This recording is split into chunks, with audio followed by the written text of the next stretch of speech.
Hi, everybody, and welcome to this edition of the StellaLife Innovator Series. Today, we're going to be hearing from Angie Stone.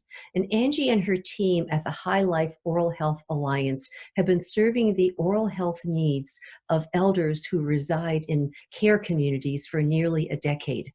This became a passion for Angie once she saw firsthand the lack of effective oral care provided for her mother-in-law when she was a resident in a nursing home.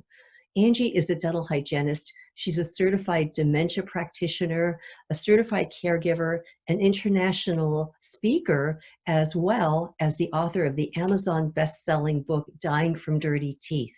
She's the founder and CEO of HyLife Oral Health Alliance and has an article and was featured on the cover of the May RDH magazine.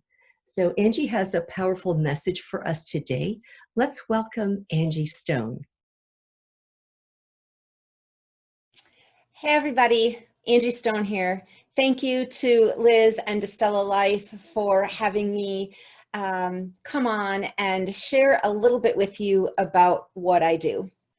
I am the founder and CEO of the HyLife Oral Health Alliance, HOHA for short.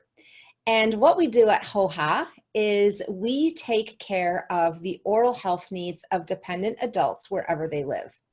Most of our clients live in memory care facilities or communities, and that's because 95% of the people that we serve have Alzheimer's disease. The importance of having an outside provider come in and take care of the oral health is second to none. We all know that the oral cavity is connected to the rest of the body, right? And when our mouth isn't healthy, we really struggle with keeping the rest of us healthy, the rest of the body healthy. So what we do is we focus on providing care that keeps the mouths healthy. Another aspect of our care is that there's oral bacteria that has been specifically implicated in the progression of Alzheimer's disease. And so it's vitally important with these folks, this population, to really be focused on keeping their mouths clean. And that's what we do. So the system, the protocol is we go in and we brush the teeth once a week and clean between the teeth with either floss or little interdental brushes. And we also supply the clients with a source of xylitol, usually in the form of a xylitol mint or a tooth gel. And so the xylitol then helps us to control the bacteria load in between our weekly visits. There is research to show that a professional brushing someone's teeth, an elder's teeth, once a week is enough to lessen the incidence of aspiration pneumonia. Aspiration pneumonia is a leading killer in these care communities. And when I say care communities as a whole, I mean nursing homes, assisted living, and memory cares. That the aspiration pneumonia is typically what will take the elder's life.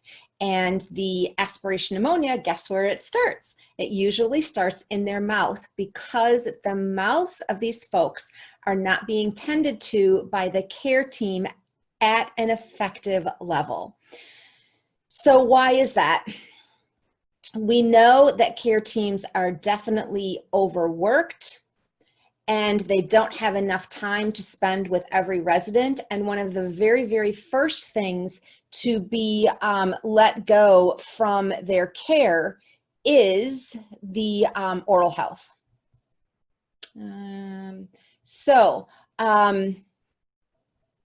That's a pretty good system.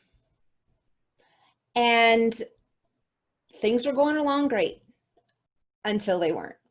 And so in the middle of March, most of our communities started telling my oral care specialists, who are also hygienists, that we had no longer could get in to see our patients. We had no access to them. And that's because all these communities, because of COVID-19, went on lockdown. So when we can't get to our folks, their oral health is suffering. And as I've been reading and learning about COVID, the oral cavity can be really super involved in the transmission of COVID. I mean, we're putting aerosols out, and they're saying now that even when we talk and we sing, we are expelling aerosols out of our mouths. So now imagine that you haven't had really effective oral care. Imagine that you haven't been able to brush your teeth by yourself in 2 months. And imagine that you had someone who really didn't understand how to control the bacteria, get all the plaque off your teeth in 2 months. That is crazy to think about, right? We do not want to sit around for 2 months and not have our teeth cleaned. So pretty much all of us know the story of what's happened with this population who is been the hardest hit with COVID. They've been forgotten. We can no longer provide services, and any other outside service has not been allowed in. And oftentimes the residents have been confined to their rooms. So now they're just sitting ducks. And hopefully the COVID does not get into their care community, because once it does, we know that it spreads like wildfire. As of March 17th, my business has been shut down, much like dental practices have, right? And what we're now going through is we're trying to figure out what our re-entry looks like and what things will we need to have in place to re-enter, and not only not bring something to our residents, our clients, but also not pick up anything from the care communities ourselves. And I have been hearing from particularly dental hygienists for the last couple of weeks as things are starting to open up, as dental practices are going back to work, and they have these same concerns. So even though I'm not in a dental practice, I am experiencing much of the same as the dental practice owners and the team members. The interesting thing is that we really don't have any good answers. And I think that that is one of the most challenging things, is that we simply don't know.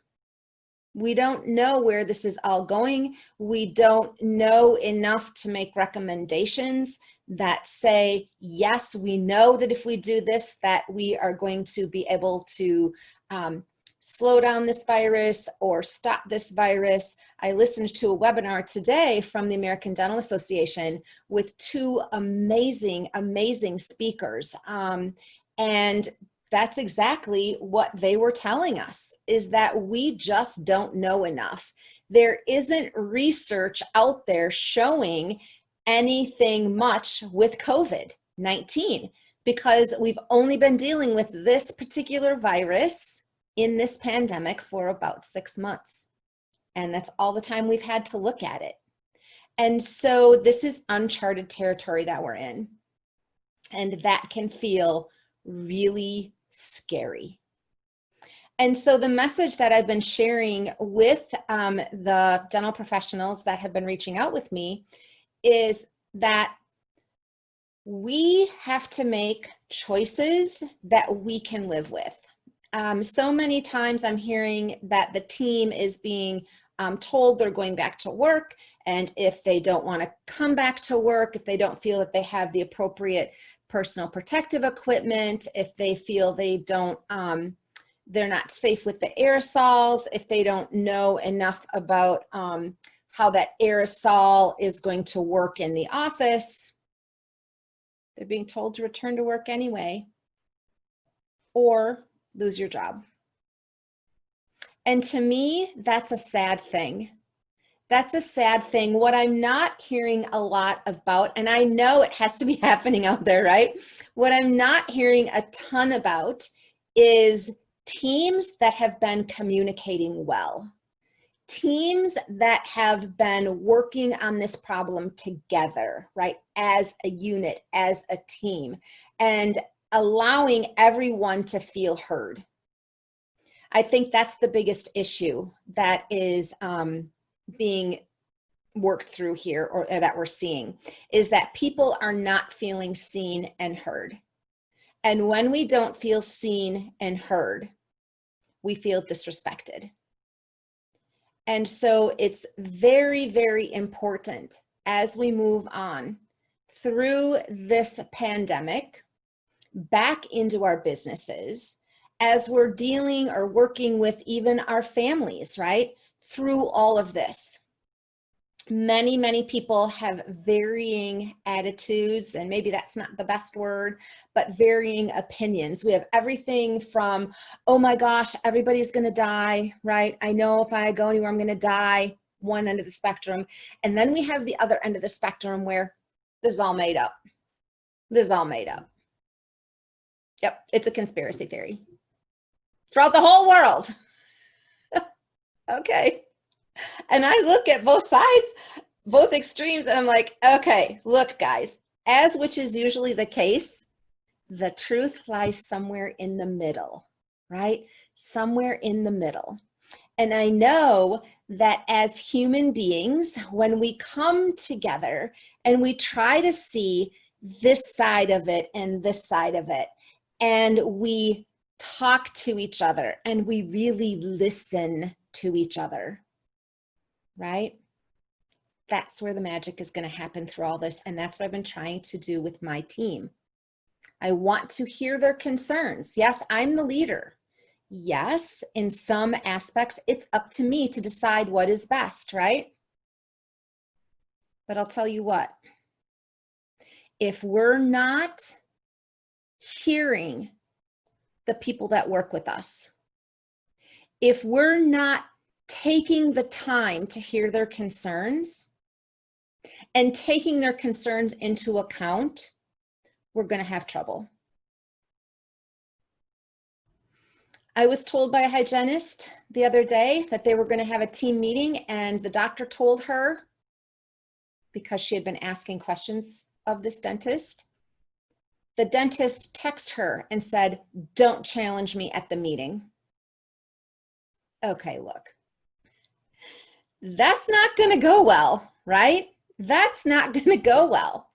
The message is going to go much better if we say, tell me your concerns, and you legitimately listen. Does it mean that we are going to be able to address every one of our team members' concerns? No, it does not. And meeting in the middle so that everybody feels that there's been something decided that speaks to something that they're concerned about is where this magic is going to happen. And I believe that when we do that, that's how we're going to come out of this thing better than we were before we went in. And that's usually what troubles do, isn't it? Troubles come and we're like, holy buckets, this is a hot mess. And then, as humans, with empathy, bring our brains together and we figure it out. And in the end, it's typically better than it was before. So in closing, I just want to say that at HyLife, in the beginning, this felt like a huge, daunting task, and at some points it still does when we're trying to figure this out. And I know that if we listen to each other and work together, and if we've had differences in the past, putting those aside for the greater good of ourselves, our teams, and our patients, is where we have the best opportunity out of this whole craziness.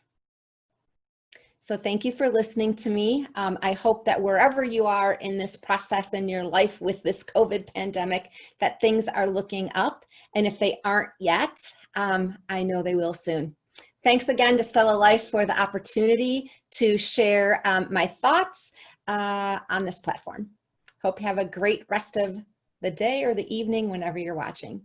Thanks. Bye-bye.